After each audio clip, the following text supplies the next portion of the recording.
नमस्कार, मैं आचार्य अनुपम जोली। धनु राशि वाले लोगों के लिए आगामी सप्ताह अर्थात 11 मई से 17 मई के बीच में ग्रहों का आपके जीवन पे प्रभाव और समाधान लेकर आया हूँ। शुरुआत करते हैं चंद्रमा से।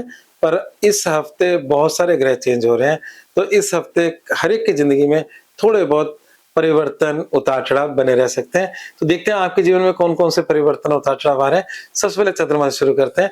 चंद्रमा आपकी राशि से तीसरी मतलब कुंभ राशि से लेकर आपकी छठी राशि अर्थात वृषभ राशि तक चंद्रमा का संचरण होगा। सप्ताह की शुरुआत तीसरा चंद्रमा बहुत ही शुभ होता है, पावरफुल होता है, ताकतवर होता है, आपके वर्चस्व को बढ़ाने वाला होता है और छठा चंद्रमा भी वर्चस्व को बढ़ाने वाला होता है, शत्रु पे विजय देता है और आपके मतलब स्वास्थ्य को बेहतर करता है।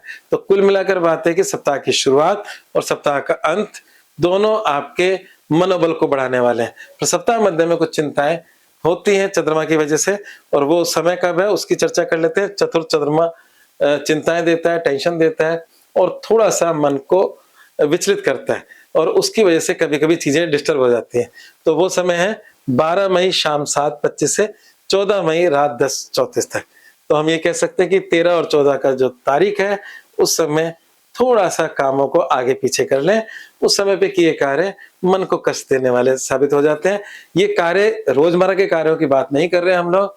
किसी नवीन कार्य की योजना अगर आप बना रहे हो, कोई बड़ा कार्य करने जा रहे हो, हमें कर्मों से तो नाता टूटता ही नहीं है, हमें तो डेली कर्म करने हैं, है ना? तभी ज़िंदगी में तरक्की करोगे, उन्नति करोगे, कर्म चाहे किसी भी क्षेत्र का हो। परंतु जब हम किसी नवीन कार्य की रूपरेखा बनाते हैं और कोई बड़ा मोटिव लेकर कुछ करने जा रहे होते हैं, जिसको हम मुहूर्त शास्त्र कहते हैं कि इस मुहूर्त में हम काम करेंगे तो तरक्की होगी, ऐसे बड़े कामों को इन 2 दिन में हमें टालना श्रेष्ठ कर रहता है। बाकी तो रोजमर्रा के काम हो गए। अब बात करते हैं बाकी ग्रहों की। तो बाकी ग्रहों में बड़ी तेजी से बड़े ग्रहों के चेंजेस आ रहे हैं। तो पहला चीज मंगल का जो पॉजिटिव है, चतुर्थ राशि आपकी राशि चतुर्थ राशि से गुजरता मंगल कोई खास अच्छा नहीं था गोचर का। वैसे मंगल शुभ ग्रह है, मित्र राशि में था, तो उसके मिले-जुले प्रभाव थे बाकी राशियों से, पर आपकी राशि में। पर अब जो मंगल जा रहा है वो अपनी स्वयं राशि में जा रहा है, जो उसकी स्वयं की राशि पंचम राशि है। पंचम राशि के अंदर स्वयं राशि होने से 2 फायदे इसमें आ रहे हैं। पहला तो ये आ रहा है कि आपके जीवन में अगर शिक्षा संबंधी कोई बात है, प्रेम संबंधों संबंधी कोई बात है, जुआ, सट्टा, लॉटरी, शेयर संबंधी कोई बात है या आपके शिक्षा के परिणाम से संबंधित बात है, उन सब के लिए मंगल आपको शक्ति प्रदाता है या आपके लिए पॉजिटिव हो जाएगा। तो यहाँ पर मंगल का जाना और यहाँ पर उच्च का सूर्य और बुध है, ये भी परिवर्तित हो रहे हैं। ये आपके छठे घर में जा रहे हैं। यहाँ पर सूर्य बुध का छठे में घर में जाना थोड़ा-सा कष्टकारी है। तो कहीं कुछ अच्छा, कहीं कुछ बुरा। तो मंगल का जाना अच्छा है, सूर्य बुध का छठे में जाना अच्छा नहीं है, क्योंकि धनु राशि वाले लोगों के लिए सूर्य का बहुत महत्व है। गुरु और सूर्य में मित्रता है। सूर्य अगर राजा है तो गुरु उस राजा का धर्म गुरु है। और यहाँ पर सूर्य को हम मतलब इसकी भाग्य राशि से भी जोड़ते हैं। तो सूर्य का छठे में जाना बुध का थोड़ा बहुत आपको परेशान कर सकता है।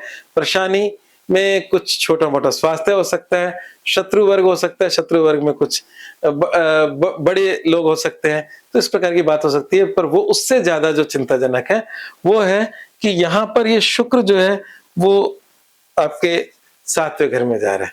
और जब शुक्र 7वें घर में जा रहा है और बुध यहाँ आ रहा है, तो एक तरह से शुक्र और बुध का एक एक्सचेंज बन रहा है। और ये जो एक्सचेंज है, ये आपके जीवन के 2 पहलुओं पे चिंताएं दे रहा है। पहला पहलू आपके बिजनेस का है। अगर आप कोई अच्छे बिजनेसमैन हैं और पार्टनरशिप बिजनेस है, तो कहीं ना कहीं आपके पार्टनर से आपके मनमुटाव या उसमें कोई डिस्टरबेंस की बात स्पष्ट बात को प्रदर्शित कर रहा है। दूसरा, वैवाहिक जीवन का स्वामी का छठे जाना और छठे राशि का स्वामी का वैवाहिक जीवन में आना आपके वैवाहिक जीवन में भी थोड़े बहुत झगड़ों को प्रमोट ही कर रहा है। तो कुल मिलाकर बात है, ये एक्सचेंज हमारे पारिवारिक मामला जिसे हम वैवाहिक जीवन कहते हैं, उसमें झगड़ों की संख्या बढ़ा सकता है।